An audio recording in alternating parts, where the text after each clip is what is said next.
আমরা যখন সিনেমা দেখতাম তখন আমাদের প্রিয় নায়ক ছিল সালমান শাহ। আর সেই সালমান শাহকে তুমি উপরে পাঠাই দিলা। তোমার মতো নারী যেন কোনো ঘরের মধ্যে বউ না হয়ে যায়। আমি তো এখন ধরা খেয়ে গেলাম। আমি এখন কি করব, মাথা আমার নষ্ট। পাগল হয়ে যাচ্ছি টেনশনের মধ্যে। 30 বছর পর কেমনে আমি ধরা খাইলাম? এই সালমান শাহর মায়ের জন্য ধরা খাইলাম। একটা মা তার সন্তানের প্রতি আস্থা রেখেছে, বিশ্বাস রেখেছিল যে তার খুনি যারা রয়েছে তারা একদিন ধরা পড়বে। আর সেই দিনটা আজকে 30 বছর পর হলো। সালমান শাহকে আমার মোটেও সহ্য হইতো না। আমার বাবা মা আমাকে ওখানে বিয়ে দিচ্ছে। ছেলেটা আমার পছন্দ ছিল না। যদিও বিয়ে দেওয়ার পর শাবনুরের সাথে যখন মেলামেশা দেখছি, আরো মেজাজ স্ট্রং হয়ে গেছে। পরে মাকে বলছিলাম যে মা, আমাকে ওখান থেকে সরে আনাও।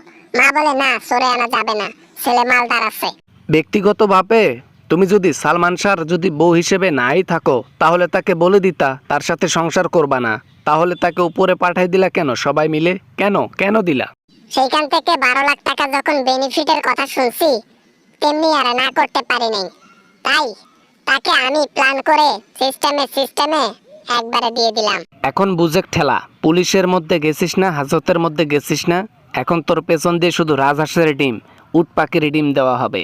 তুই খালি উলাই নাচন নাচবি, সহ্য করতে পাবি না। না না না, প্লিজ আমাকে সবাই ক্ষমা করে দাও। আমার ভুল হয়েছে। আমি আর কখনো এমন করব না। আমাকে প্লিজ প্লিজ, দেশের মানুষ আমাকে হেল্প করো, আমাকে ছাড়াও।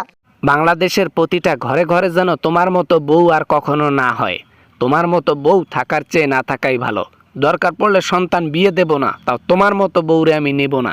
একটা সময় দেখতে অনেক সুন্দর ছিলাম, সেই সুন্দর। এখনো সুন্দরই আছি।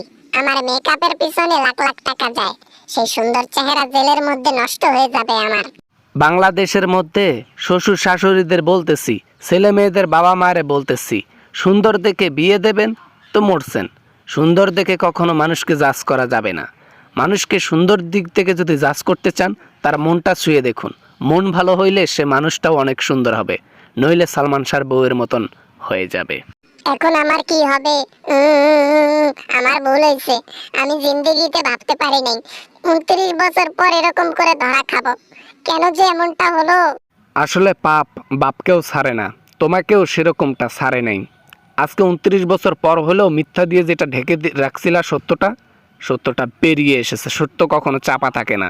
মিথ্যা দিয়ে সত্য চাপানো যায় না, সামিরা হক। ওরে আল্লাহ, আমি এখন কি করব? জেলের মধ্যে আমাকে থাকতে হবে সারা জীবন। অপরাধ করার সময় মনে ছিল না? হ্যাঁ, একদিন তোমাকে জেলের মধ্যে থাকতে হবে। এখন কান্নাকাটি করে লাভ হবে না। বিগত 30 বছরে সালমান শাহর জন্য এক ফোঁটা চোখের পানি পড়ে নাই। আর ওদিকে মান্না স্যারের বউয়ের কাহিনী গিয়ে দেখো, আজ পর্যন্ত চোখের জল ফেলে। আর তোমার মধ্যে তার প্রতি একটুও ভালোবাসা ছিল না।